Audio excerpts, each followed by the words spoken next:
So here's the bib finished. I finished the background and now comes the fun bit. I'm going to remove it from the cloth.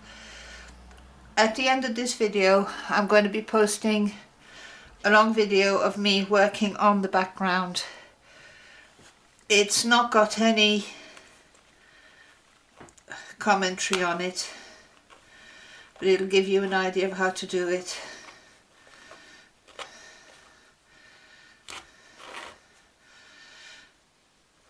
This is a very satisfying job. As when you finally see your piece of lace for the first time.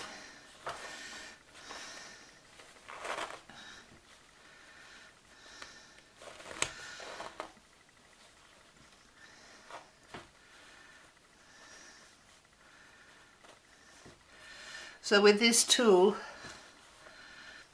I can slice through the thread.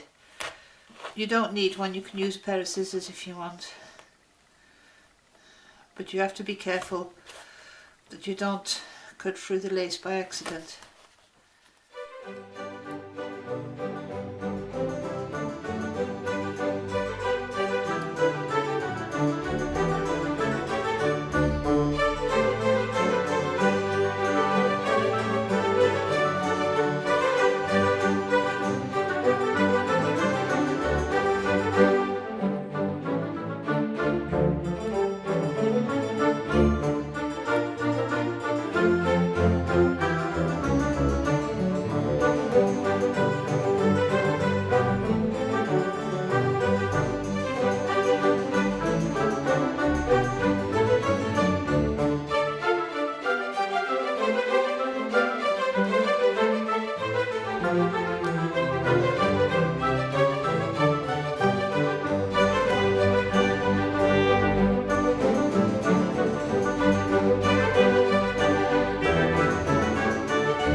Bit of the black thread caught in the lace, so I'm going to very carefully tease it out.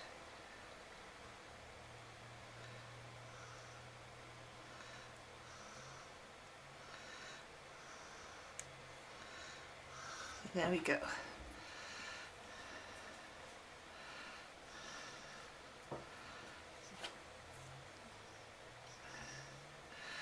So there we have the lace bib. And I think it's absolutely beautiful. I make these kind of things as gifts for people who've just had a baby, and what I tend to do is I get them framed and I put a little plaque with their name and their date of birth on it. It could be used for a fancy occasion like for a christening or for a special ceremony, and it's an ideal project for somebody who's just starting because it's not too big and you can see the end product as you're laying out your motifs, and it gives you a sense of satisfaction. So if you look at the background, I chose to do an irregular background because I wanted the rose motifs to stand out, and I felt that if I was making a picot background it would take away a little bit from the motifs.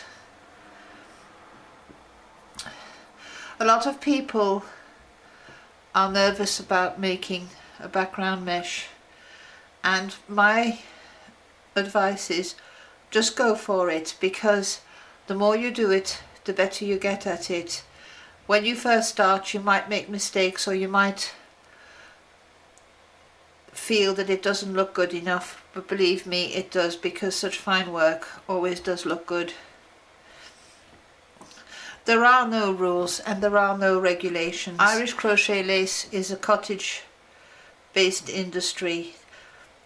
I've spoken to many old people about the old days and what used to happen. And in this particular area, people would make motifs or collars or small bits and send them off to Cork.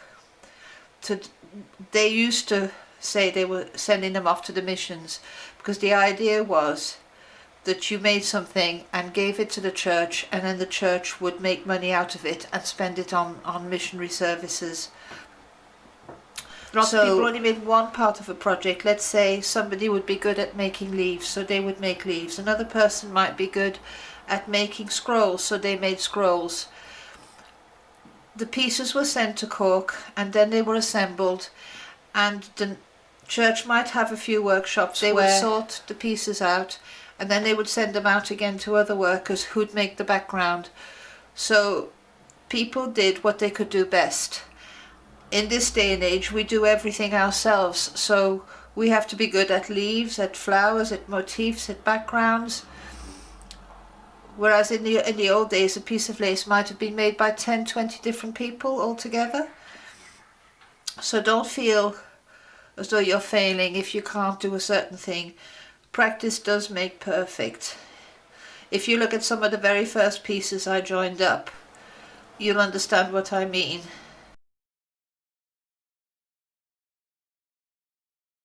So my advice is, if you want to make a piece of lace, just get stuck in and you'll see that it works out. A few basic rules: don't attach the background straight to the edges of your motifs. If you see here, you will see that the background is attached a bit further in onto the flower. That helps make the flower stand out more. So always attach a little bit further in from the motif, and that way you do get a 3D effect. If you don't do that, you tend to find that your motifs get slightly distended by the background. I attach 2 bits of ribbon, and one tip I would give you when you're attaching ribbon: before you sew them on, right at the ends, just sear them slightly with a lighter or a match. Just touch the ends so that they don't unravel, because if you don't do that, you'll find that as you're trying to sew it on, it'll just come to pieces. So you always need to sear the ends of your ribbon before you sew them on.